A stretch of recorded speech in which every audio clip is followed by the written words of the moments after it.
Avec leur nombre infini de pièces, leur fastueuse décoration et leur architecture imposante, les monuments de la couronne britannique fascinent. Mais quand vient la nuit ou les froides journées d'hiver, leurs recoins peuvent faire frissonner la famille royale. Dans certains couloirs, il arrive que les esprits d'anciens habitants se réveillent. Publicité mort tragique, meurtre, emprisonnement, exécution et assassinat, leurs murs ont été témoins de tragédies au fil des siècles.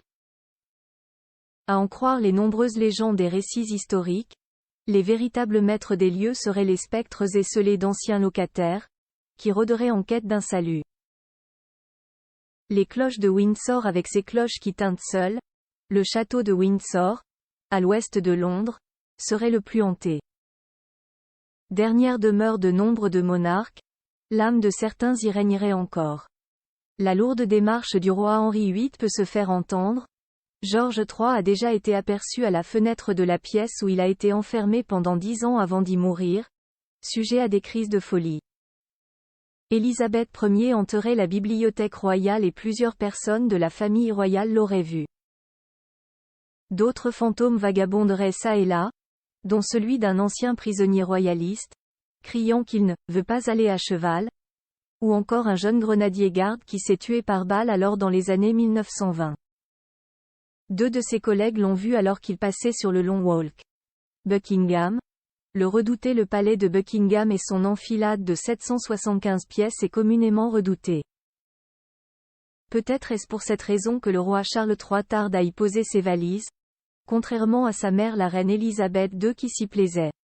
Nul ne sait si elle les a déjà croisés, mais un moine enchaîné rôderait sur la terrasse arrière tout comme le fantôme de John Gwynne, secrétaire privé d'Édouard VII.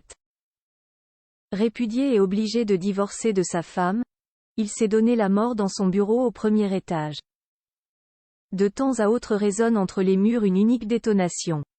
Kate, William et le fantôme d'Anne Hall. Le prince William, Kate Middleton et leurs 3 enfants ne vivraient pas seuls à Anne Hall. C'est ce qu'a révélé l'historien spécialisé dans les histoires paranormales Richard Felix au détour du podcast A Right Royal Ghost Story Special, le 11 octobre dernier. Lorsque le prince et la princesse de Galles ont emménagé à Anne Hall, il y avait le fantôme d'un prêtre catholique, a expliqué l'historien.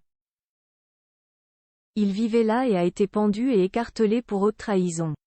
Bien qu'il ait été exécuté à York, pour une raison quelconque, il est revenu, a-t-il poursuivi. Selon lui, les habitants aux alentours ont entendu sa voix et ont vu le fantôme de ce qu'ils disent être un prêtre, errant autour d'Anne Hall.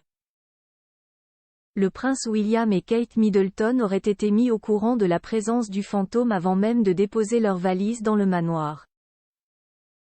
Aucune vieille demeure ne serait complète sans un fantôme, n'est-ce pas? Aurait alors répondu pince sans rire l'héritier de la couronne. Les châteaux de la famille royale. Dans le château écossais de Balmoral, résidence d'été de la famille royale, John Brown, serviteur, amant pour certains, de la reine Victoria Rhodes en kilt, tandis qu'à Kensington Palace, demeure actuelle du prince et de la princesse de Galles, le roi George II attendrait encore le retour de ses troupes, depuis la fin de la guerre de 7 ans. À Sandringham, ce seraient les esprits frappeurs qui joueraient des tours, s'amusant avec les couvertures et les lumières. La légende veut que la chambre à coucher où s'était retiré le roi George VI avant sa mort soit redoutée des gouvernants, qui y trouveraient une énergie négative. Les têtes couronnées. Dans les bâtiments historiques, d'anciennes têtes couronnées hantent le château de Hampton Court, à en croire l'association historique Royal Palace. 2 des 6 épouses du roi Henri VIII y cohabitent. Jane Seymour, morte peu de temps après avoir accouché, reviendrait hanter les lieux le jour de l'anniversaire de son fils, avec une bougie à la main. Catherine Howard, 5e épouse du monarque, condamnée à mort pour adultère, implorerait encore la pitié, ses cris déchirants résonnant dans le château. La tour de Londres serait un des lieux les plus hantés au monde. Répudiée par son époux le roi Henri VIII puis décapitée dans la tour, la reine Anne Boleyn reviendrait de temps à autre sur la pelouse de la Tower Green, là où elle a reçu le châtiment fatal.